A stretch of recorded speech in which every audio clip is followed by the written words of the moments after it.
Mark, we are here. It is time for another episode of Regroup Phase, covering all of our lovely Twilight of the Republic spoilers and previews and stuff like that. We just have previews, spoilers, stuff to discuss about. No stream this week because they pushed it back to address the things we talked about last week, which is the planetary qualifier prizes, the amount of them, yada, yada, blah, blah. So we're going to just go through our leaders. We're going to go through our units, lots of interesting stuff, lots of okay stuff, lots of great stuff, and things that also are just there. So here we go. Previews.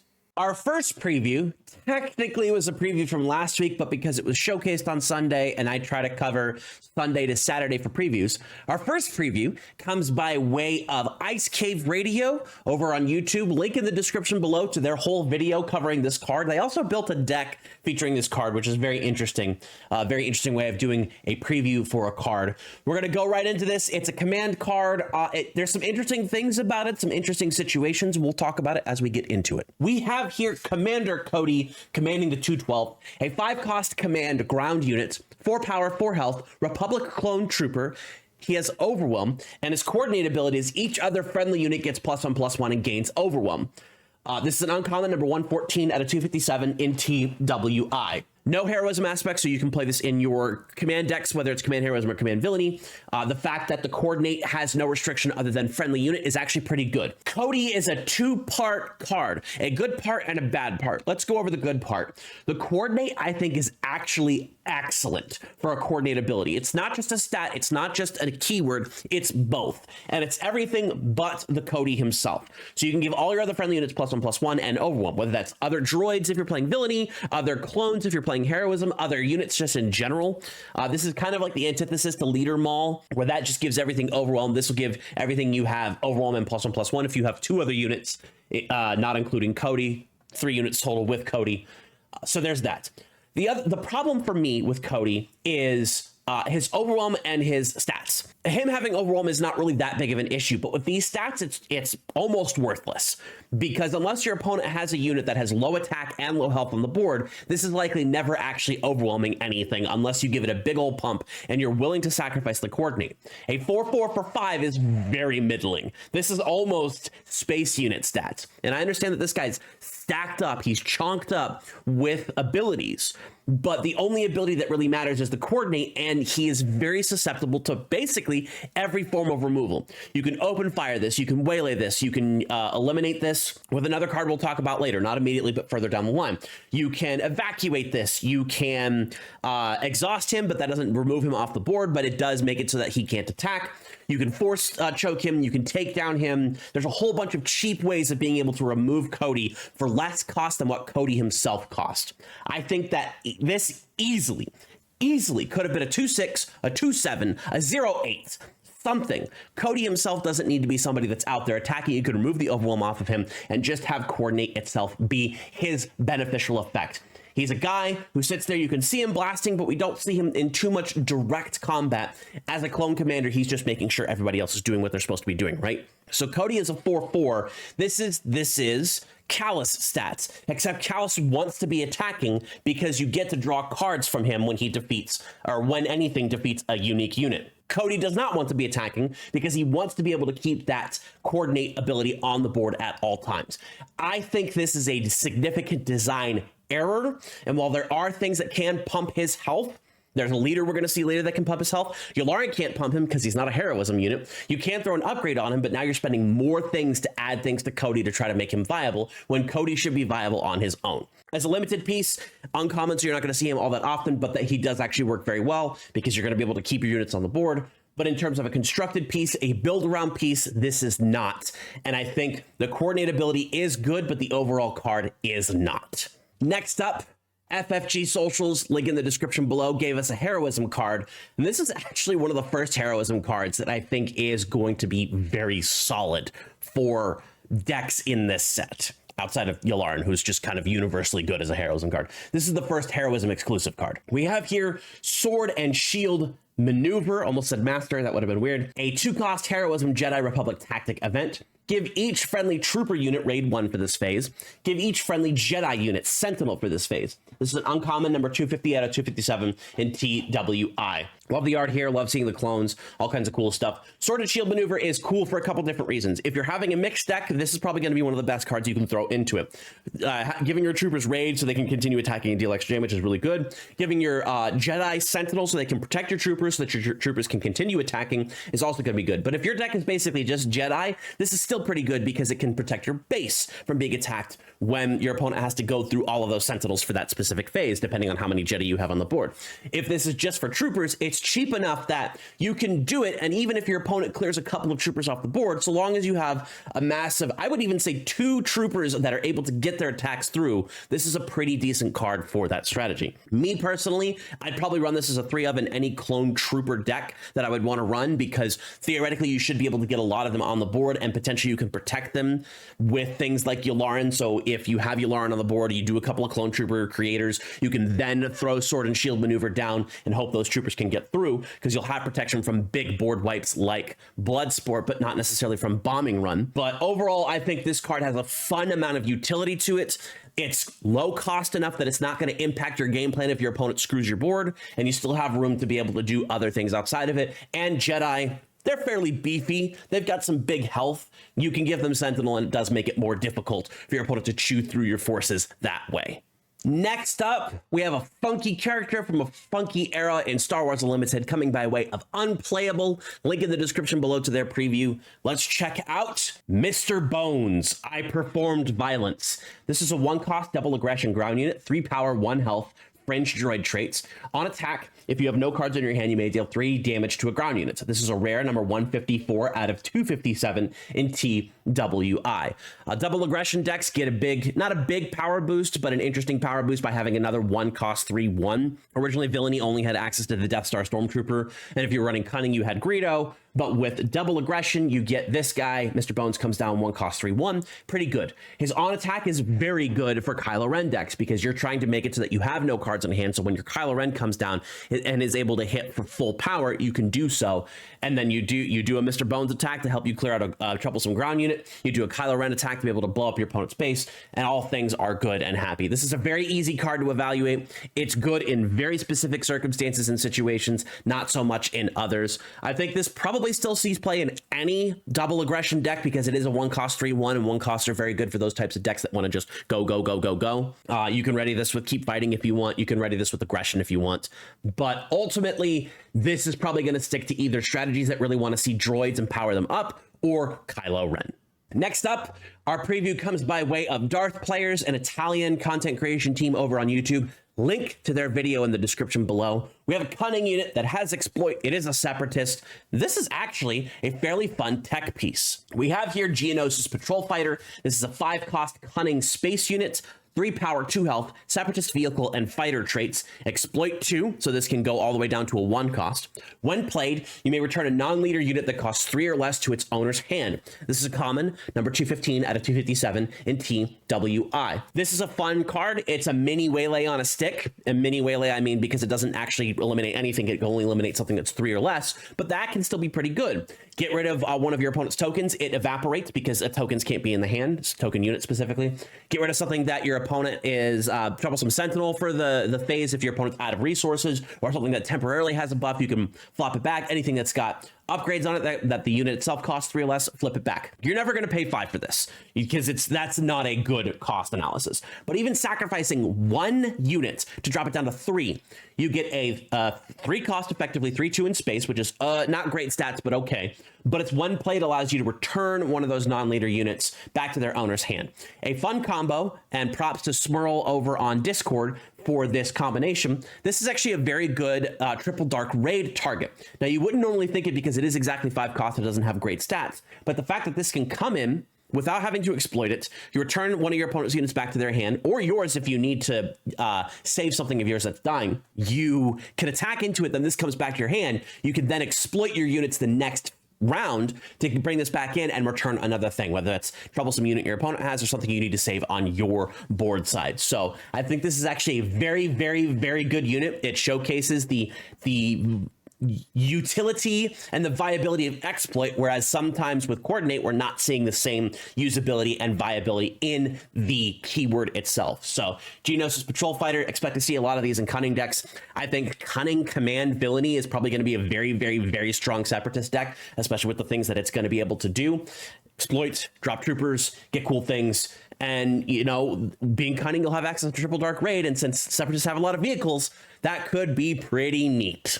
Next up, we have our first leader of the week, our Tuesday leader. It's a leader we knew the name of and knew its aspect combination and knew what its rarity was, but we didn't know exactly what it did. So, link in the description below for this specific preview over on FFG Socials. Let's take a look at Captain Rex, fighting for his brothers. Command, Heroism, Republic Trooper, Clone Trait Leader.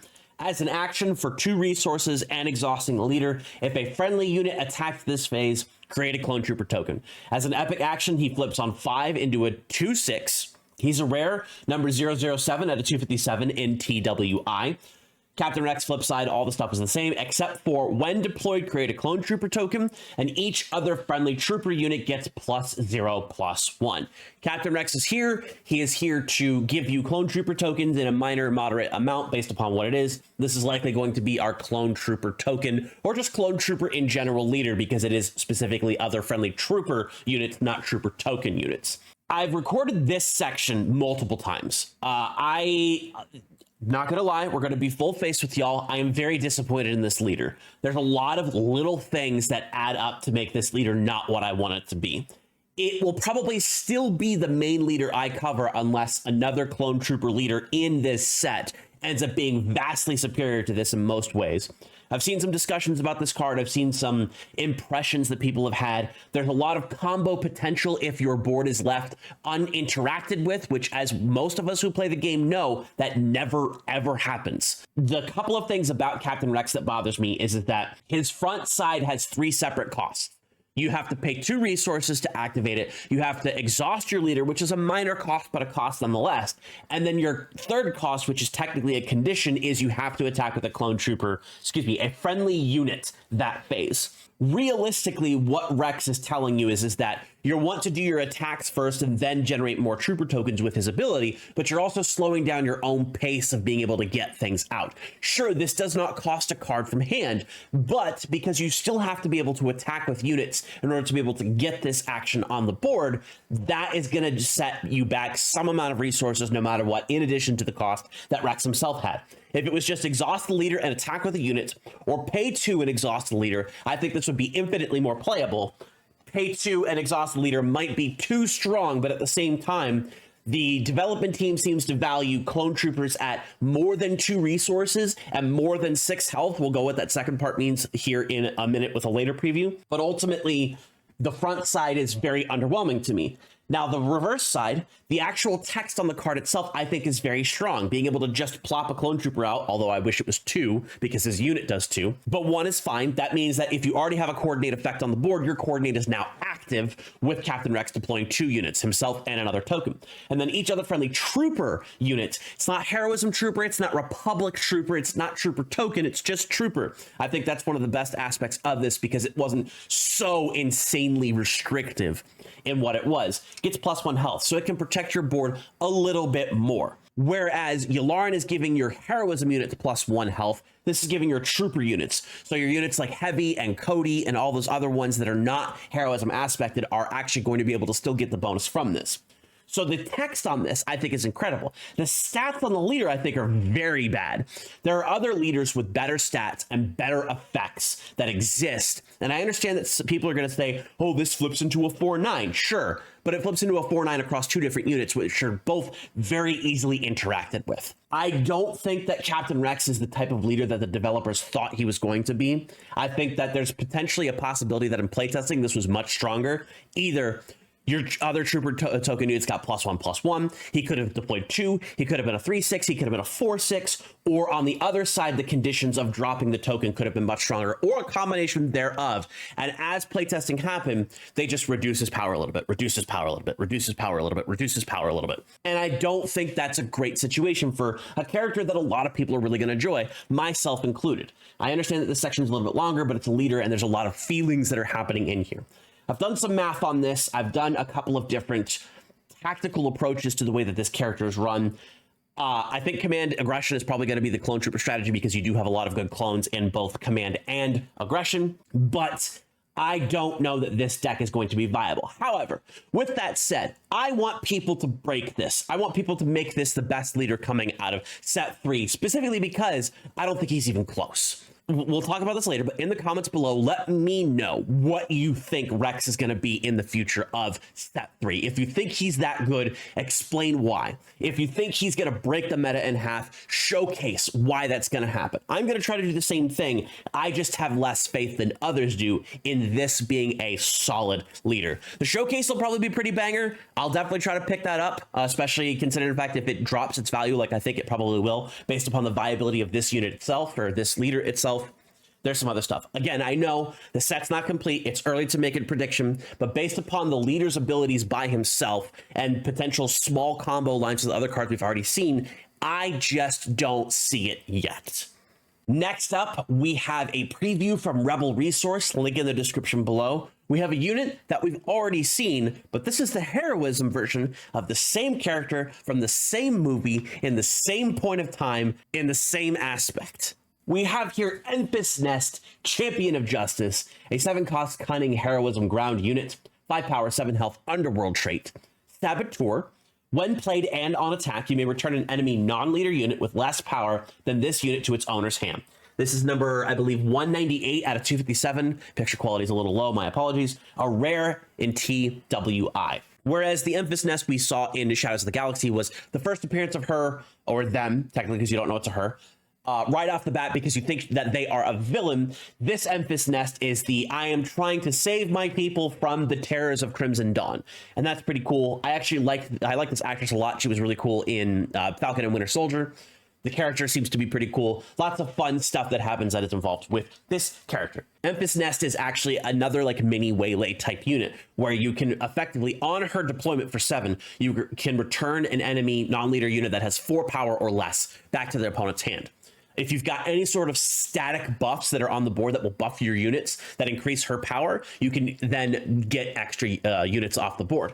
So right off the bat, it's probably just going to be a 4 power or less. But when you add things like upgrades or things like Surprise Strike into the mix, you can start returning units with higher power based upon that. So this is a combo piece that does require something else to be its full viability, and it's expensive. A 7-cost 5/7 is a chunk. We know other characters that have the same stat line spread, but the fact that this has Saboteur being able to bypass Sentinels and bypass shields, you can actually attack and then throw a Sentinel back to your opponent's hand, so that way the rest of your stuff can do other things or deploy, do the same thing. And there's a lot of different things that can go on with this on attack. I think the biggest combinations are going to be one I've already said, Enfys Nest and Surprise Strike, popping her up to an 8, so you can drop a 7 or lower power unit from your opponent's arena, field, whatever, back to their hand, or in combination with Hot Shot Blaster, which would pump her to 7 power, which means you can send a 6 power or less. Lots of math involved with this, lots of different things. Throw experience tokens on it, throw snapshot reflexes,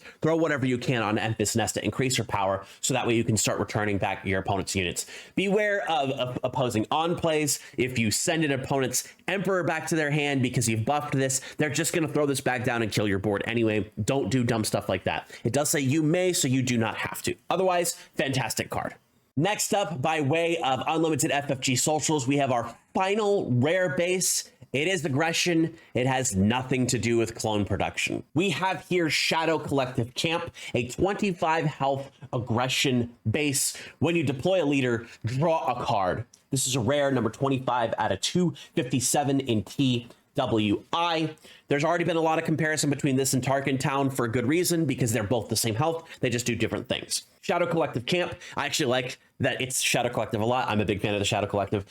draws you a card when you deploy your leader. So in Twin Suns, you get 2 cards. In regular games, you get 1 card. 5 health for 1 card, probably not the greatest trade-off. In Twin Suns, it's going to be a lot better, especially as more of these types of bases come out. More people start using them over 30 health bases because you get extra bonuses.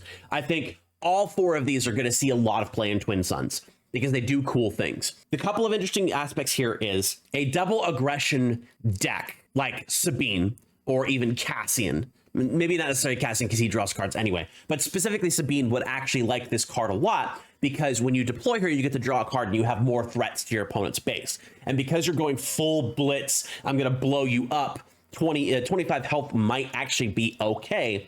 Whereas with Tarkin Town, you're just trying to clear out a troublesome unit. This is trying to give you more gas to be able to do more damage in your games. The big disappointment point for me is that we saw with Petranaki Arena and POW City, the +1 power and +1 health respectively, seeing the droid manufactory, whatever, dropping 2 droids. I was hoping the red base would drop a clone trooper. What this effectively means, at least in my eyes, is that the developers, and I said this before, value clone troopers at higher than 5 health, higher than 6 health, realistically. And with that being said, the amount of clone troopers that you're going to be deploying is probably going to be minimal across all cards on the set. We've seen a couple of cards that drop a clone trooper for 2. We have Captain Rex's ability. We have that the funky cunning card that exhausts a unit and then creates a clone trooper for 2, something complex trickery or something like that. And Batch Brothers for 3, which will drop a clone trooper token, which is effectively 2 clone troopers, even though Batch Brothers itself only has 1 health. This being draw a card and not parity with the droid manufactory means that they don't want you generating too many clone trooper tokens, but they're fine with you generating an absolute buttload of droid tokens, as we'll see later. That's the only real message I can take from having a card like this rather than something that generates a clone trooper token. I understand that it sounds like I'm stuck on this trooper thing for a lot of the videos that I talk about, but it's because the thing I was most excited about. If the thing you were most excited about in set 1 was seeing a Darth Vader and you didn't get a Darth Vader, you'd be upset. If the thing you were most excited about in set 2 was getting one of your favorite characters in the set and have it be a good card, and that wasn't a good card, you would be upset. I am currently not very happy with the state of clone troopers. And again, I'm going to preface this. I understand we haven't seen the full set, and I agree. I'm begging to see stuff that makes these things better. But for Shadow Collective Camp itself, you have to decide if drawing a card is what you want or dealing damage to an opponent's damaged unit is what you want, because they're both same health, which I think is a design error. There should be something that differentiates the 2 bases, because people who value damage are going to take Tarkin Town every time, and people who value cards are going to take the Shadow Collective Camp every time. And there's not going to be any in between based upon decks, because realistically, a leader might enable the strategy, but your deck is based upon the cards you bring in your 50 cards for your deck, and not necessarily as much the leader that you're bringing, unless you're bringing something broken like Boba Fett. Speaking of battle droid tokens, Unlimited FFG showcased to us today a new battle droid token creator. Link in the description below for this preview. It's a villainy card. We have Battle Droid Legion, 9 cost villainy ground unit, 6 power, 5 health, separatist droid and trooper traits, exploit 2, so you can drop this cost down to 5 by sacrificing 2 units. When defeated, create 3 battle droid tokens. This is an uncommon, number 235 out of 257 in TWI. At its base, it's a 5 cost 6/5 that generates 3 more battle droid tokens when it's defeated. So you can sacrifice 2 tokens, or 2 things that have when defeated effects, or 2 things that are going to die that you know you're going to die. You don't want your opponent to get the value out of them, or you want them to get the value out of them on your terms. You can sacrifice those things, defeat the 2, put the 5 into play. On the next round, throw this into something else or keep attacking your opponent's base. Or if your opponent just defeats this right off the bat, you get your 3 tokens afterwards, and it effectively replaces itself for what it does. For only 1 card from hand. Holy crap, right? And that doesn't even include any when defeated effects, like the ones that create battle droid tokens, or the ones that deal damage, or any of the other things that happen as a result of when defeated. Another just flat villainy card. This, with the invisible hand, with the battle droid escort, you're going to be generating a ton of battle droids throughout the entire game. And that's basically what the Separatist Legion is supposed to be doing. Regardless of what aspect pairing you choose, you're going to be having a lot of battle droids, because you're getting a lot of battle droid applicators utilizing just villainy. It'll be interesting to me if Villainy gets an event that's similar to Sword and Shield Maneuver. Instead of giving Troopers Raid and Jedi Sentinel, you get something that's based on having the droids and droid commanders or whatever, troopers and droids, whatever the case may be. It'll be interesting to see if Villainy gets that, or if the trade-off is Heroism gets things that are non-equivalent development of their board state, like Tranquility or Sword and Shield Maneuver, that buffs their things or brings things back, whereas the battle droids are just like, we're just gonna put more droids on the board. Just more droids, more droids, more droids. And, you know, as I've been saying throughout most of the preview season, droids stay winning. Next up, we have our second leader of the week, coming by way of Unlimited FFG, link in the description below. It's our first Vigilance Villainy leader. It's a Separatist leader. We have Nute Gunray, Vindictive Viceroy. Vigilance Villainy, Separatist official traits. Action, exhaust Nute. If 2 or more friendly units were defeated this phase, create a battle droid token. Epic action on 6, flip into a 2/8. This is a common, number 002 out of 257 in TWI.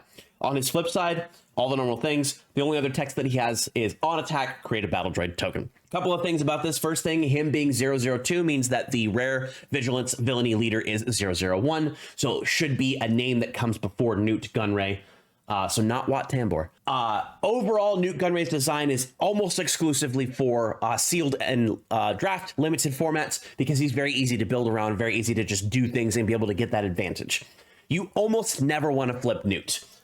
2/8 on 6 with an on attack create a battle droid token is basically not worth wasting the 2 actions to do so. The first action to flip, the second action to attack, unless you're going to use a combo where you leader side first, then flip, then attack, then exploit Nute Gunray so you have your leader side available ready for the next round. Dooku, still the best Separatist leader, but this leader side ability is so strong and so good that you can build a deck around exploit with Nute Gunray and literally never have to flip him, never have to worry about doing that. And if it comes down to it, if you can get that sneaky extra thing in rounds later to be able to hit with that 2 power or buff him up with some other stuff, whatever the case may be, you have some cool stuff.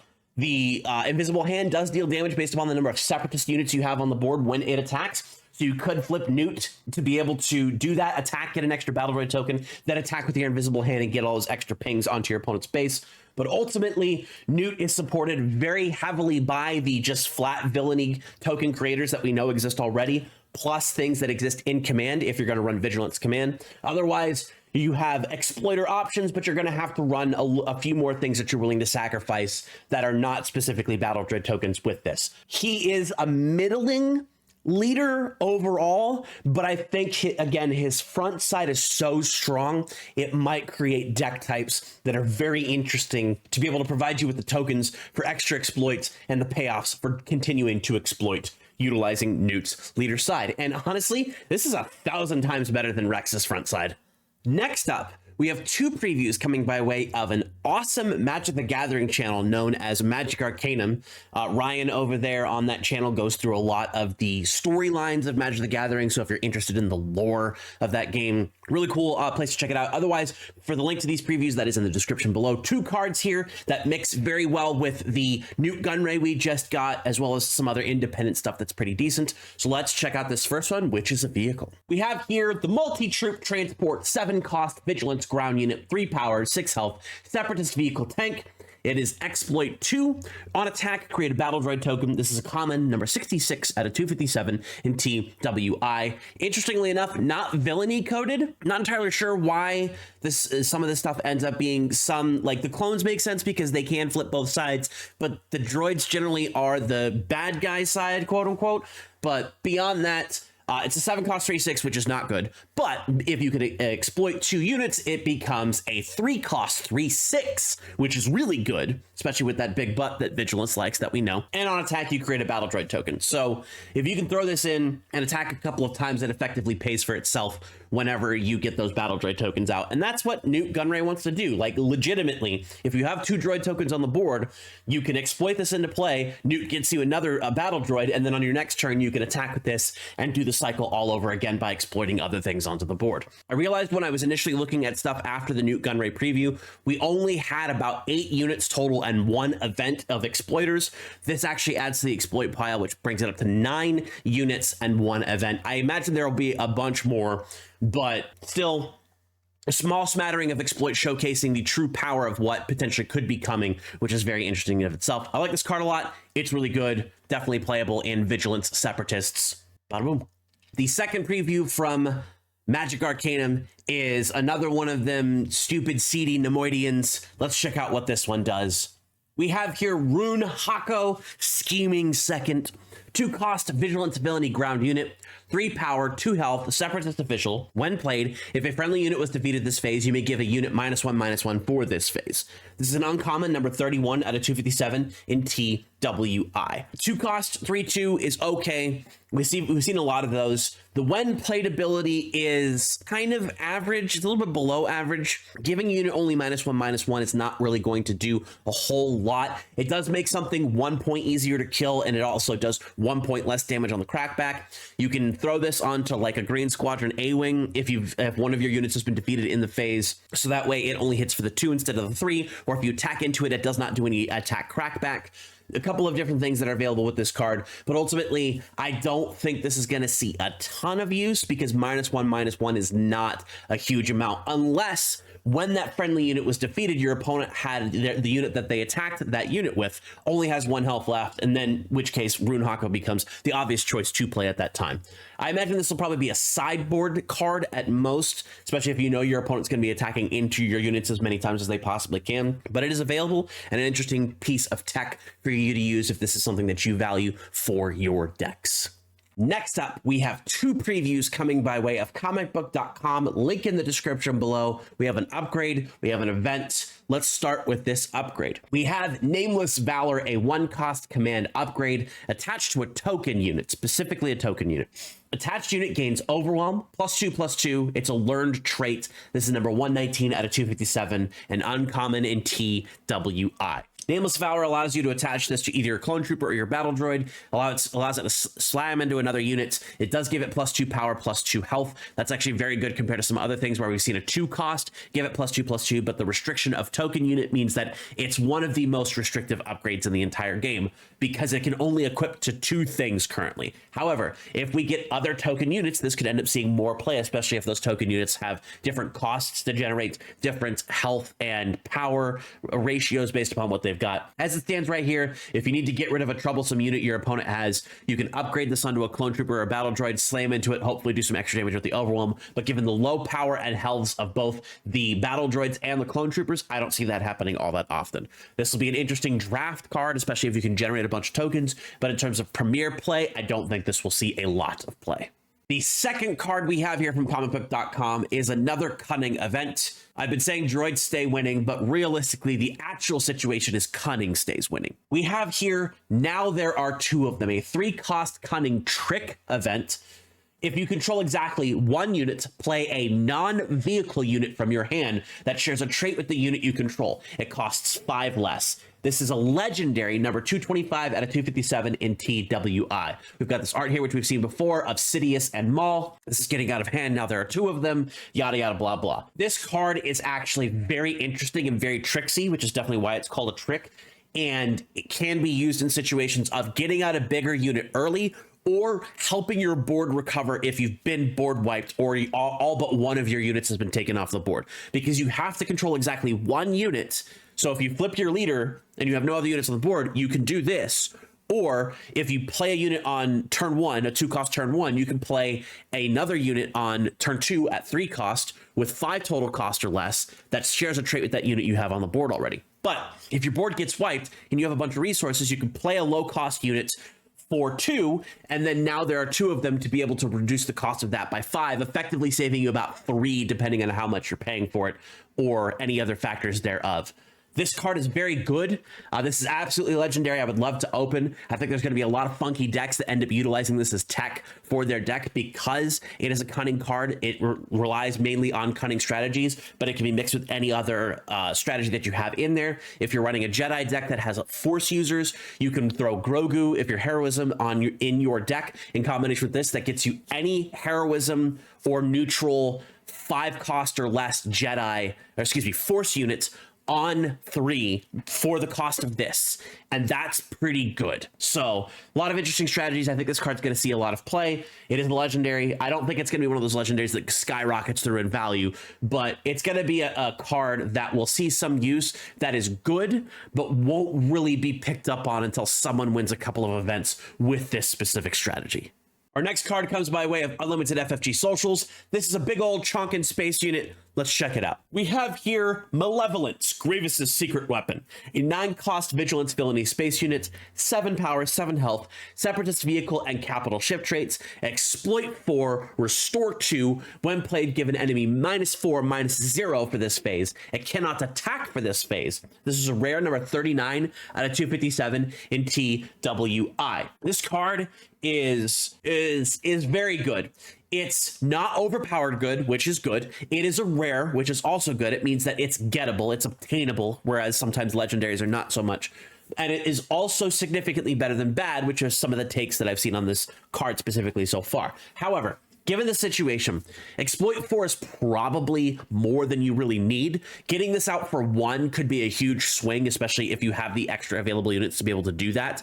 But you're more often going to want to use Invasion with your exploit 4 to be able to do that, because that clears your opponent's board where this only does the one thing. But if you can exploit 2 to bring this out for 5 on turn 4 with your 5 resources, that could be a significant shift in gameplay, so long as you have other units that take advantage of this when played, because taking out a 7/7 on 5 is going to be tough. On 6, you can do it with Rival's Fall. There's a lot of other things. Fell the Dragon is another card that can take this out. That's on 4. But being a 7/7 in space, it takes some pretty heavy duty removal to be able to get rid of it, not all of which is available on the turn this could potentially drop down.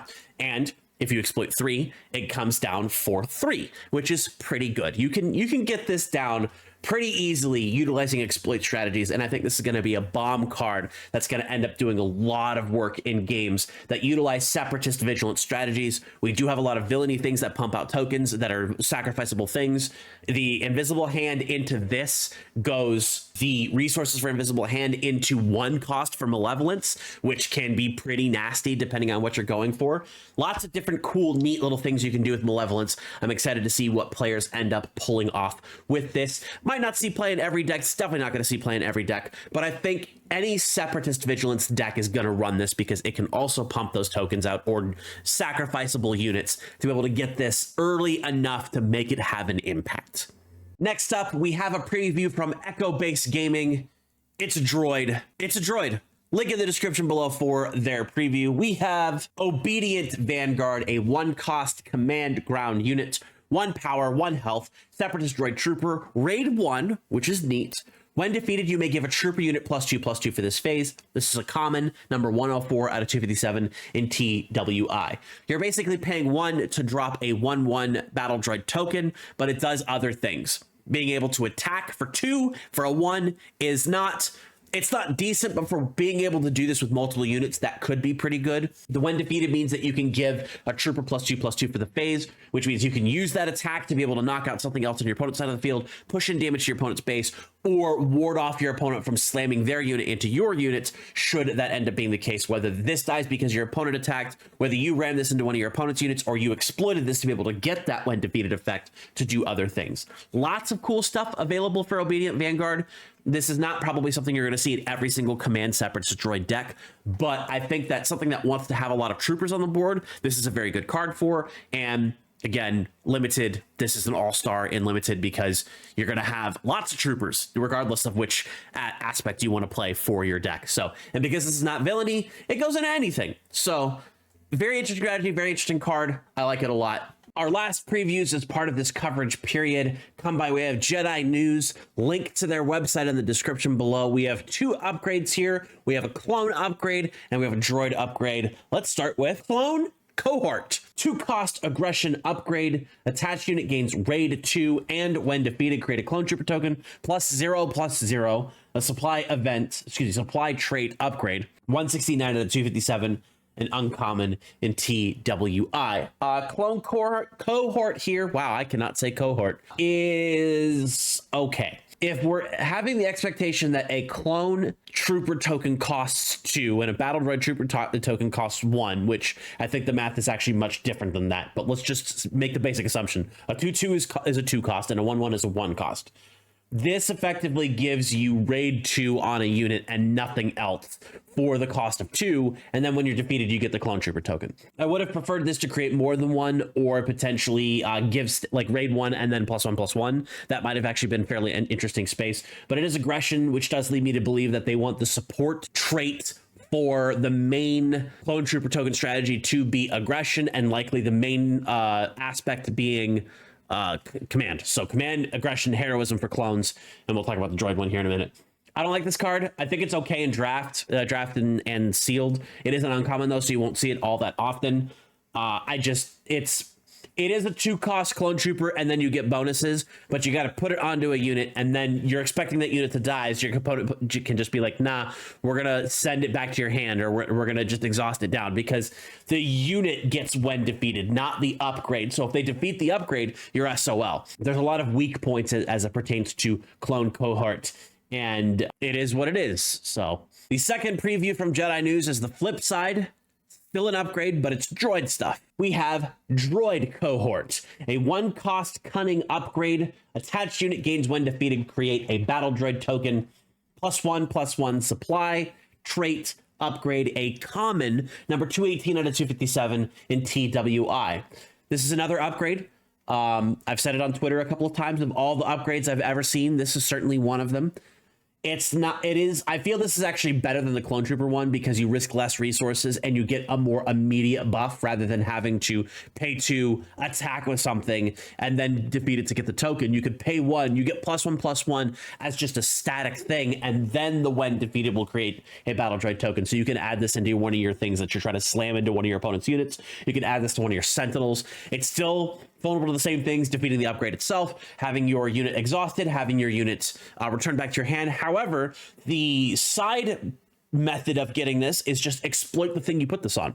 You're paying 1 for a clone trooper token, battle droid token, and then you can exploit the unit to be able to create that token, and then also pay 2 less for something else. So there is some math there that actually makes this kind of work. And like I said with the clone one, it looks like they kind of want cunning to be the backup, the side supporting aspect for the droid strategy, where it looks like command is probably the main one, although vigilance does have a lot of stuff. Villainy is your main aspect, because most of your battle droid enablers, which are very good, are in villainy. So droid cohort, they're both upgrades, and you know, they exist.